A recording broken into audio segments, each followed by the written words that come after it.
ওইখানে দাঁড়িয়ে পড়। কি ব্যাপার, এটা কি তোর বাড়ির আড্ডাখানা পেয়েছিস নাকি? নাকি তোর 5 বোনের বাবার বাড়িতে এসেছিস কি রে? বাবু কিছু মনে করবেন না, আজকে আমার আসতে একটু দেরি হয়ে গেল। আমার তো সেসব দেখবার প্রয়োজন নেই। আরে বলি, টাকাটা যদি তোকে মাস শেষে দেরি করে দিই তাহলে কি তুই থাকতে পারবি? না বাবু, কটা টাকার জন্যই তো এত কষ্ট করছি। মনে আছে কমাস আগে তুই যখন এসে আমার পায়ে ধরে কান্নাকাটি করেছিলিস, তখন আমি তোকে বলে দিয়েছিলাম সময় মতো কাজ করে দিতে হবে। আমার সব মনে আছে বাবু। আসলে বাবু সত্যি কথা হলো, আমার ঘরের অবস্থা খুব একটা ভালো নয়। আমার ছোট বোনের খুব জ্বর। তোরা সব মিলিয়ে 5 বোন, তোকে কি ঘর সংসার সব দেখতে হয় নাকি? আর কেউ নেই তোর বোনকে দেখবার জন্য? মিথ্যে কথা বলবার জায়গা পাসনি নাকি? বাবু আমি মিথ্যে কথা বলছি না, আপনি আমার কথাটা বুঝবার চেষ্টা করুন। ঘরের সম্বন্ধে তো আমি বেশি কিছু বলতে পারবো না, তবে আমি যা বলছি সব সত্যি। শোন, তোকে শেষবার সাবধান করে দিলাম, সকাল সকাল এসে আমার জন্য চা খাবার দাবার বানাবি, তারপর বাসন কোসন ধুবি, ঘর পরিষ্কার করবি, তারপর দুপুরে রান্না বাজার ইত্যাদি। তোর জন্য আমার শরীর খারাপ হয়ে যাচ্ছে, বেশ কদিন ধরে সময় মতো খাওয়া হচ্ছে না। আমি তোকে দয়া করে রেখেছিলাম, যদি আমার কথা অমান্য করিস তাহলে তোকে তাড়াতে আমার বেশিক্ষণ সময় লাগবে না। ক্ষমা করে দেন বাবু, আমার এই ভুল আর কোনোদিন হবে না। আমি সমস্ত কিছু সামলে নেব। কিরে নীরা, এভাবে শুয়ে থাকলে হবে তো? বলে ঘরের কাজকর্ম কি করবে? দিদি আমার শরীর প্রচন্ড খারাপ, খুব কষ্ট হচ্ছে আমার। আজকে আমি কিছু করতে পারবো না, তুমি যদি একটু ব্যবস্থা করে নিতে খুব ভালো হতো। আমাকে কি চাকরি রেখেছিস নাকি এবারে? বলি পূজা কোথায় গেল? তুই যখন অসুস্থ সে তো কাজকর্ম করে দিয়েই চলে গেলে হতো। কি হলো রে বর্ষা, তুই চিৎকার করছিস কেন এইভাবে? দেখো না দিদি, শরীর খারাপের নাম করে নীরা চলচাতুরি করে শুয়ে আছে, ঘরের কাজকর্ম করতে পারবে না বলছে। আহা, ওরকম করে বলছিস কেন? মেয়েটার আজকে শরীরটা খারাপ, ও না হয় একটু পরে উঠে রান্না বান্না করবে, এত চেঁচামেচি করছিস কেন? আজকে উঠবে বলে তো মনে হচ্ছে না। দেখো না, ওর ভাব দেখে বুঝতে পারছো না? কি রে নীরা, সত্যি করে কি তুই আজকে ঘরের কাজ করবি না? আমাকে আজকের দিনটা সময় দাও, আজকে আমি কিছুই করতে পারছি না, বিশ্বাস করো। পারছি না বলে তো হবে না শোনা, তোমাকেই সব কাজ করতে হবে। হলে তো তোমাকে খেতে দেবো, না হলে তো তোমাকে খেতে দেবো না আমরা। আচ্ছা দিদি, তোমাদের শরীরে কি একটুও মায়া দয়া নেই? আমাকে আর পূজা দিদিকে তোমরা সারাক্ষণ কাটিয়ে যাও, তোমাদের একটুও দয়া মায়া নেই। এই জন্যই রিয়া দিদি ঘর ছেড়ে শহরে চলে গেছে পড়াশোনা করতে। ঘরে থাকলে সত্যিই কষ্ট। শোন, বাবা মা চলে যাওয়ার পর তোদেরকে কে মানুষ করেছিল? আমরাই করেছিলাম, তাই তো? এখন তার প্রতিদান দিতে হবে তো। হ্যাঁ, সে তো প্রতিদান দিয়েই চলেছি, তবুও তোমাদের মন পাওয়া যায় না। আরে রিয়া, দাঁড়াও দাঁড়াও, সকাল থেকে অনেক কাজ করেছো, তোমার সম্পর্কে অনেক প্রশ্ন আছে, তোমার কি একটু সময় হবে? স্যার, কাজের সময় কি করে কথা বলবো? তাহলে তো কাজের মজাটাই নষ্ট হয়ে যাবে। আরে তুমি অনেক কাজ করেছো, একটা পুরুষ মানুষ যে পরিমাণ কাজ করতে পারে না তুমি তার থেকে অনেক বেশি কাজ করেছো। তোমাকে প্রথমে দেখেই বুঝেছিলাম তুমি অনেক ভালো একজন মেয়ে। আচ্ছা স্যার, বলুন আপনি কি জানতে চান? তোমার বাড়ি কোথায়? প্রায় মাস 6 হয়ে গেল, কিন্তু তুমি তো একবারও ছুটির জন্য আবেদন করনি। আমার বাড়ি যেতে ইচ্ছে করে না, কাজ নিয়ে থাকতে পারলেই আমি বাঁচি। অনেক বড় হতে হবে আমাকে। সে তুমি নিশ্চয়ই বড় হবে, কিন্তু আমি জানতে চাই তোমার বাড়ি কোথায়, কোথা থেকে এসেছো তুমি? আমার বাড়ি গ্রামে, আমি গ্রাম থেকে এসেছি। আসলে স্যার, আমরা আমাদের পরিবারের 5 বোন, কিন্তু আমাদের বড় দিদি এবং সেজ বোন আমাদের উপর খুব অত্যাচার করে, সেজন্য আমি থাকতে না পেরে ঘর ছেড়ে চলে এসেছি। সে কি, এইভাবে মানুষের উপর অত্যাচার করা তো আইনত অপরাধ। একবার তোমাদের বাড়ি যেতে পারলে এসব সমস্যার সমাধান করে দিতাম। না স্যার, ওখানে গিয়ে আপনি সম্মান পাবেন না, শুধু শুধু ওখানে গিয়ে কোনো লাভ নেই। শোনো রিয়া, আমি একটা কথা বলি, তুমি অনেকদিন কাজ করেছো, আমারও কিছুদিন ছুটি নিতে ইচ্ছে করছে। এই সুযোগে যদি আমি তোমার কোনো উপকার করতে পারতাম, মানে কোনোভাবে যদি সংসারটাকে ঠিক করে দিতে পারতাম, তাহলে আমার খুব ভালো লাগতো। আসলে তোমার বাকি 2 বোনের কথা একটু ভাবো তো। আমার ভয় করে, যদি আপনাকে আমার মতো অপমান করে। আমার মাথায় একটা বুদ্ধি আছে, ওদের আসল চরিত্রগুলো আমিও একবার নিজের চোখে দেখতে চাই, তারপর ওদেরকে সোজা পথে আনবো। তুমি চিন্তা করো না, আমি অনেক অপমান সহ্য করেছি, আর কয়েকটা অপমান সহ্য করতে আমার অসুবিধা নেই। ঠিক আছে স্যার, আপনি যখন বলছেন তখন ঠিক আছে। দিদি রে, আজকে আমি রান্না করিনি বলে আমাকে খেতে পর্যন্ত দেয়নি রে। আমার যে কি কষ্ট, আমি কি বলবো, খুব কষ্ট হচ্ছে। বোন, তুই এখন বেশি কথা বলিস না, তোর শরীরটা প্রচন্ড খারাপ, কোনো ডাক্তারকে আশেপাশে পেলাম না। আমি মনে হচ্ছে আর বাঁচবো না দিদি, আমার শরীরের ভেতরটা কেমন হচ্ছে, কিছুই ভালো লাগছে না। অমন কথা বলিস না বোন, আমি তোকে সুস্থ করে তুলবই। কি ব্যাপার তোদের 2 বোনের, কি এখনো রাতের বেলা ঘুম নেই নাকি? এত কথাবার্তা কেন? আমাদের ঘুম হচ্ছে না। দাঁড়াও, ঘুম হবে কি করে? সারাদিনে কথাবার্তা বলতে হবে না? মহারানীরা তো ঘরে কাজ করে উদ্ধার করে দেয়। তোরা একটু চুপ কর না দিদি, দেখতে পাচ্ছিস তো বোনের শরীরটা খারাপ, তোরা এখনো এখানে দাঁড়িয়ে কথা বলে যাবি? তোদের লজ্জা হওয়া উচিত। বেশি জ্ঞান দিতে আসিস না, শরীর খারাপ আমাদেরও হয়, এরকম নাটক করি না আমরা বসে বসে। দিদি, দিদি খুব কষ্ট হচ্ছে রে, কি ভীষণ কষ্ট। উফ, কি হচ্ছে তোর? কোথায় কষ্ট হচ্ছে? উফ দিদি, আর পারছি না, আমার গোটা শরীর জ্বলে যাচ্ছে। দিদি, বোন রে, তোর কি হয়ে গেল রে? কথা বল বোন, কথা বল, এইভাবে আমাদেরকে ছেড়ে চলে যাস না, তোর কিছু হবে না বোন, কিছু হবে না। বোন রে, কেন তুই এভাবে আমাকে একা করে দিয়ে চলে গেলি রে? আর একটু কষ্ট সহ্য করতে পারলি না বোন? কেন চলে গেলি তুই? তোর এইভাবে সারাদিন মরা কান্না কাটলে তো হবে না, পেটটা চলবে কি করে? দিদি, তুই ভাবতে পারছিস আমাদের ছোট বোনটা আমাদের ছেড়ে চলে গেল সারা জীবনের মতো, আর আমরা কিছুই করতে পারলাম না, আমাদের ভাগ্য এত খারাপ। শোন, কান্নাকাটি করে লাভ নেই। তোরা যখন ছোট ছিলিস তখন এইভাবে বাবা মা আমাদের ছেড়ে চলে গেছিল, তখন আমি তোদের সামনে ছিলাম। এখন ঘর সংসার সমস্ত দায়িত্ব তোকে নিতে হবে, না হলে তোকে আমরা ঘর থেকে বার করে দেবো। তোর দায়িত্ব আমরা নিতে পারবো না। তাই করো, আমার দায়িত্ব কাউকে নিতে হবে না। আমি ঘর থেকে বেরিয়ে যাচ্ছি, তোমরা থাকো তোমাদের নিজেদের মতো। আমি আর কোনোদিন তোমাকে জ্বালাতে আসবো না। হ্যাঁ হ্যাঁ, যা দেখবো তোর কত ক্ষমতা, কতদিন না খেতে বাইরে থাকতে পারিস আমিও দেখতে চাই।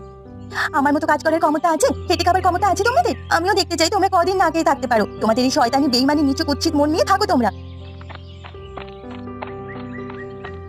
আয় পূজায়, আহারে সত্যি তোর বোনটা কেমন অকালে চলে গেল রে। মনটা খুব কষ্ট হলো বুঝলি। আর দুদিন কাজে এলি না, বুঝতে পারছি তোর খুব কষ্ট হয়েছে, কিন্তু এইদিকে যে আমার বাড়ির অনেক কাজ পড়ে আছে। নে নে, তুই তাড়াতাড়ি কাজগুলো সেরে নেবে, তো বেশি দেরি করিস না। হ্যাঁ, আমি এখানে কাজ করতে আসিনি, আমি এসেছি আমার পাওনা টাকা নিতে। আমার সব টাকা আমাকে তাড়াতাড়ি ফেরত দিন। টাকা মানে? তোকে তো এই কদিন আগে টাকা দিলাম।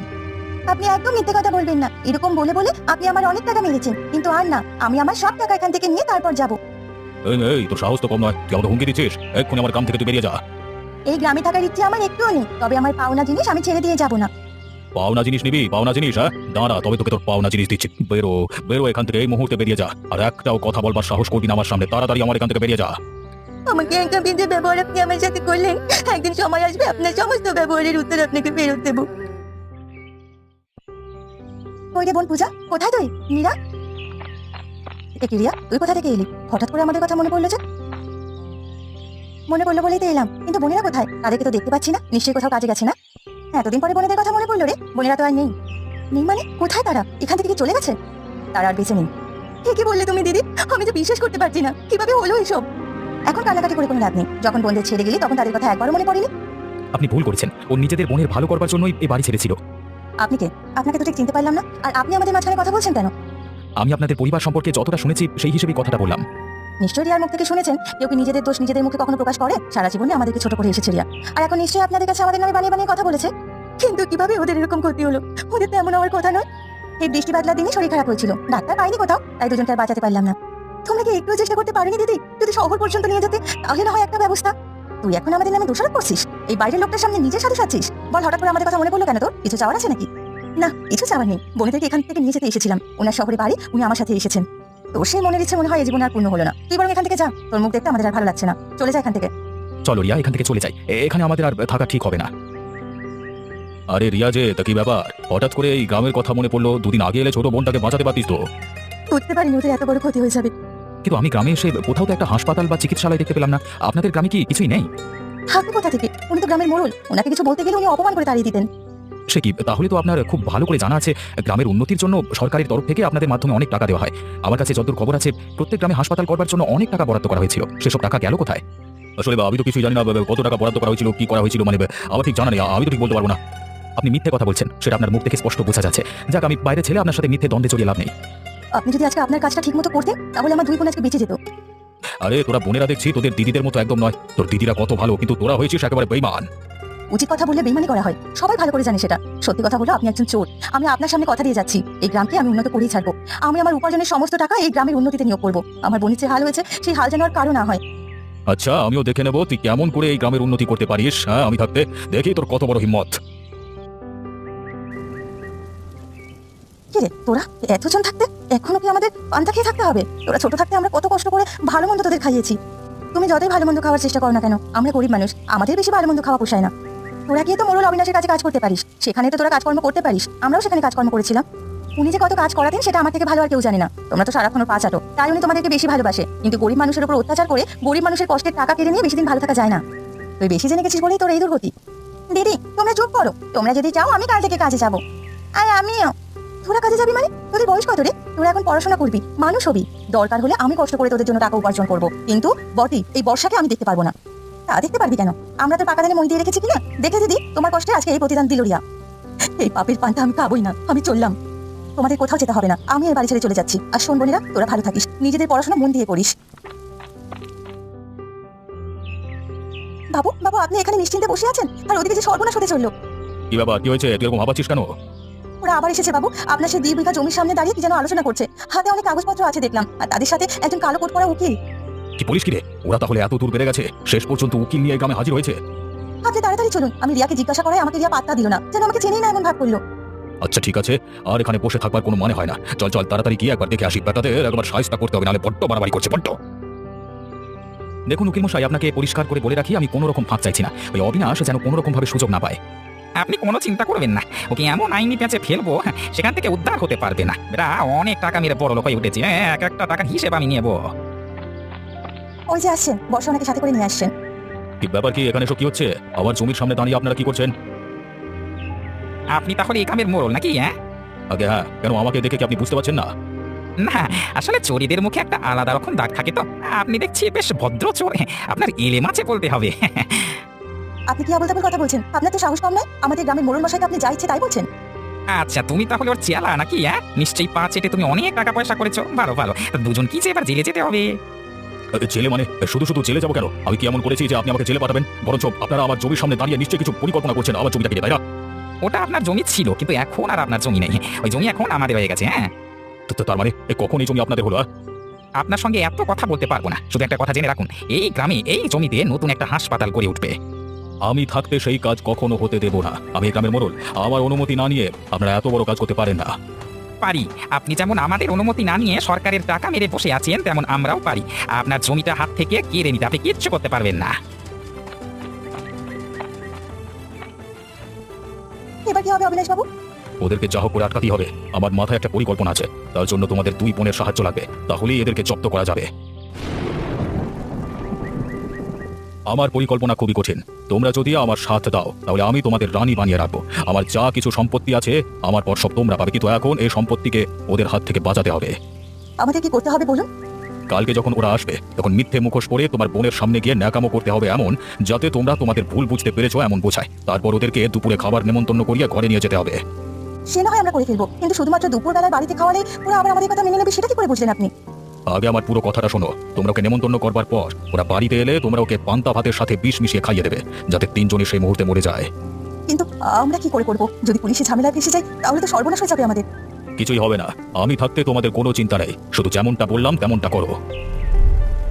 তাহলে এই তোমাদের মনে আছে? ঠিক আছে, তাহলে আমিও দেখে নেবো তোমরা তোমাদের পরিকল্পনা কিভাবে সার্থক করতে পারো। আই বোন, আপনারা সকলে আসুন। শেষ পর্যন্ত যে আমরা আমাদের ভুল বুঝতে পেরেছি সেটা বলাই বাহুল্য, কিন্তু আপনাদের জন্য আজকে আমাদের প্রিয় পান্তা ভাতের আয়োজন করেছি। আপনারা এসে বসুন।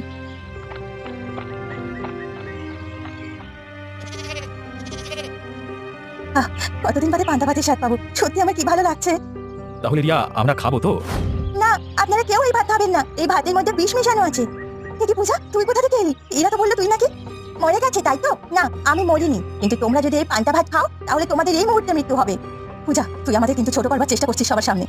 কালকে রাতে আপনাদের ষড়যন্ত্র আমি সব শুনে নিয়েছি। আমি থাকতে ওনাদের কোনো ক্ষতি হতে দেবো না। আর আমার কথা যদি বিশ্বাস না হয় তাহলে দিদিদেরকে এই ভাতটা খেয়ে দেখাতে বলো। না না, আমরা খেতে পারবো না। তোমাদের মনে ভয় আছে তাই তোমরা খেতে পারবে না। এত বড় ষড়যন্ত্র আমাদের বিরুদ্ধে, এদের কাউকে আর ছাড়া যাবে না। উকিল বাবু, আপনি কিছু একটা ব্যবস্থা করুন। এই মুহূর্তে এদেরকে জেলবন্দি করবার ব্যবস্থা করছি আমি। বড্ড পাকনা গজিয়েছে না? আমাদের দয়া করে ক্ষমা করে দিন, আমরা ইচ্ছে করে এই কাজ করিনি, আমাদেরকে ভয় দেখানো হয়েছিল। অবিনাশ বাবু আমাদের এই কাজ করতে বলেছিলেন। অনুরাগ বাবু, এই অবিনাশকে এই মুহূর্তে তুলে নিতে হবে, না হলে এই গ্রামের উন্নতি কোনো দিন হবে না। দেখলি তো দিদি, আমি বলেছিলাম না বাপেরও বাপ থাকে, পাপের ফল তোরা নিশ্চয়ই পাবি। আমি বলেছিলাম আজকে অবিনাশ বাবুর সাথে তোরাও জেল খেতে আয়, তবে তোদের যদি সুমতি ফেরে। তো হ্যালো গাইস, আপনি নিশ্চয়ই ভাত খাওয়া অবস্থায় ভিডিওটি দেখছেন। অবশ্যই বৃষ্টি হচ্ছে তখনও দেখছেন। যখন বৃষ্টি হয় আপনি নীরবে থাকেন তখনও ভিডিওটা দেখেন, বা প্রতিনিয়ত ভাত খাওয়ার সময় দেখেন, বা ভিডিও কোনো সময় থাকে না বলে, কারেন্টে ওয়াইফাই নেটওয়ার্ক থাকে না বলে অবশ্যই নিশ্চয়ই আপনি এই ভিডিওর কার্টুনটি ডাউনলোড করে রাখেছেন। তো এরমভাবে মানুষের প্রয়োজনীয়তা বা আপনাদের ইচ্ছা আকাঙ্ক্ষা পূরণ করছি আমরা। তো যাই হোক, নতুন নতুন যদি এরম ভিডিও পেতে চান তাহলে এখনই সাবস্ক্রাইব করে পাশে থাকা বেল আইকনটি বাজে রাখুন। আজকে অবশ্য বৃষ্টি হচ্ছে, বৃষ্টি অবশ্যই আপনারাও ভিডিওগুলো দেখেন, আর আমাদের তৈরি করতেও অনেক ভালো ভালো লাগে। আপনারা যদি সাপোর্ট দেন তাহলে ভিডিওটা তৈরি করতে আরও সুন্দর মুহূর্ত অনুভূতি প্রকাশ করে। যাই হোক, আপনাদের নিজস্ব যদি গল্প কোনো থাকে তাহলে গল্পগুলো কমেন্ট বক্সে কমেন্ট করে লিখে দিতে পারেন বা পোস্ট করে দিতে পারেন। তাহলে আপনারা যদি গল্পগুলো ভালো হয় তাহলে আমরা সেই অনুযায়ী ভিডিওটি করতে পারি। তো এক্ষুনি কমেন্ট করুন আর চ্যানেলটি সাবস্ক্রাইব করে পাশে থাকুন।